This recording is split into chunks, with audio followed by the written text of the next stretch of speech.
few dishes that can match the resplendence and the aura and the mystique of a shabdeg. Now, shabdeg, as the name suggests, is a slow-cooked dish from the repertoire of the Kashmiri Wazwan, cooked overnight with meats, turnips, carrots, and other vegetables. Shab means night, and deg is the pot in which this delectable stew is cooked.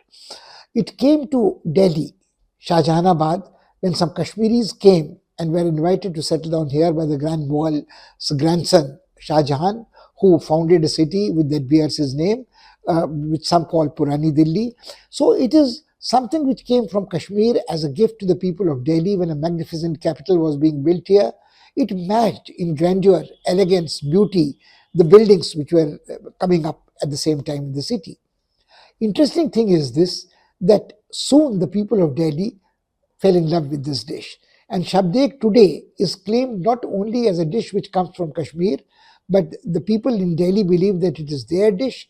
Not only the Muslims, the Kashmiris, but the castes believe that it is a dish which is part of their lost gems from their kitchen.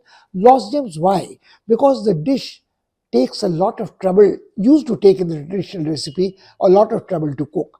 Although there is another dish that is cooked overnight, like Nahari, slow cooked again, but that is a dish which is listed as a Lashkari Khana, a ration fit enough for soldiers, flavorful, nutritious, but nothing elegant or subtle about it to make its way to the prince's table.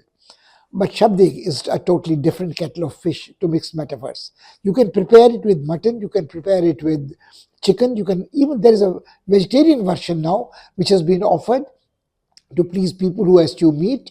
All started when the health conscious people thought that red meat should be given up. So chicken made its way into the pot of the shabdeg.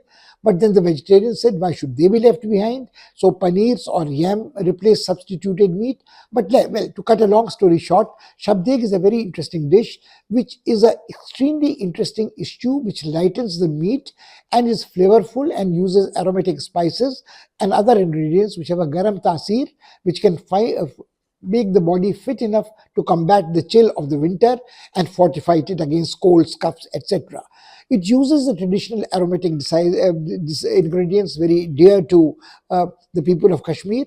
The people of Kashmir are in love with aromatic spices like fennel seed powder, like dried ginger powder, like black peppercorns, like green cardamom, like brown cardamom, like cinnamon, like nutmeg, like mace, and all these get into this dish. Also, what is interesting is that the craft of the Bawarchi was tested, whether he could confuse the diner with turnips and meatballs. Now, of course, it's a very, very cumbersome way. You cook the meat separately, you cook the meatballs separately, then you prepare the gravy, then you put the vegetables in it, and they should all not be mushy. Vegetables should not be mushy. They should have the same texture. They should retain the same flavor. And if a person picks up a small turnip or a small mince ball, kofta, he's confused which one is which. So the dish tastes equally good without the meatballs. So we would say that if you want to prepare it at home and use it this winter, you could dispense with meatballs, unless you have some meatballs lying around left over, or you can use ready-made meatballs and dip them in the gravy.